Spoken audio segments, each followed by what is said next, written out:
'Mister రాణి' అనే టైటిల్‌తో ఉన్న కన్నడ సినిమా ఒకటి తెలుగులో స్ట్రీమ్ అవుతుంది. ఈ సినిమా ఎలా ఉందో ఈ వీడియోలో తెలుసుకుందాం. ఈ లోపల వీడియోనైతే లైక్ చేసి, ఛానెల్‌ని సబ్స్క్రైబ్ చేసుకోకుండా చూస్తున్నట్టయితే సబ్స్క్రైబ్ కూడా చేసుకోండి. ఈ సినిమా అంతా చూసాక నాకైతే ఒకసారి చూడొచ్చు పర్వాలేదనిపించింది.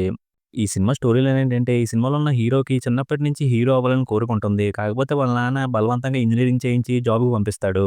కానీ అతను జాబ్‌కి వెళ్ళకుండా సినిమా ట్రయల్స్ చేసుకుంటూ ఉంటే, అతను స్టేజ్ మీద ఏసిన ఒక లేడీ గెటప్ చూసి, ఒక డైరెక్టర్ హీరోయిన్ క్యారెక్టర్‌ని ఆఫర్ చేస్తాడు.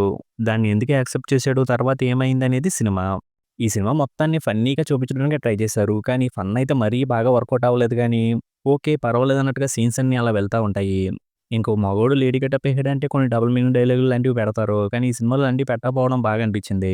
ఇంక సినిమా ముందుకెళ్తున్నప్పుడు సినిమా ఇంట్రెస్టింగ్‌గా అనిపించడానికి సినిమాలో ఎలాంటి ఎలిమెంట్స్‌ని యాడ్ చేసుకోలేదనిపించింది.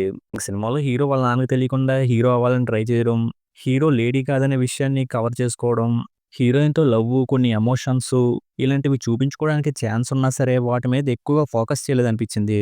వాటన్నిటిని కరెక్ట్‌గా చూపించుంటే ఈ సినిమా ఇంకొంచెం బెటర్ సినిమా అయ్యేదేమో అనిపించింది. ఇంక సినిమాకిచ్చిన ఎండింగ్ అయితే బావుంది. ఈ సినిమాలో మెయిన్‌గా అయితే హీరోగా చేసిన అతని పెర్ఫార్మన్స్ బాగా అనిపించింది. అతను లేడీ గెటప్‌లో కూడా బాగా కనిపించాడు, బాగా చేశాడు. ఇంక సినిమాలో బ్యాక్‌గ్రౌండ్ స్కోర్ అయితే పర్వాలేదన్నట్టుగా ఉంది. ఫైనల్‌గా ఈ సినిమా అయితే చాలా సింపుల్‌గా పర్వాలేదన్నట్టుగా అలా వెళ్ళిపోద్ది. ఇలాంటి సినిమాని చూద్దాం అనుకోని ఈ సినిమాని చూస్తే ఈ సినిమా పర్వాలేదనిపించొచ్చు.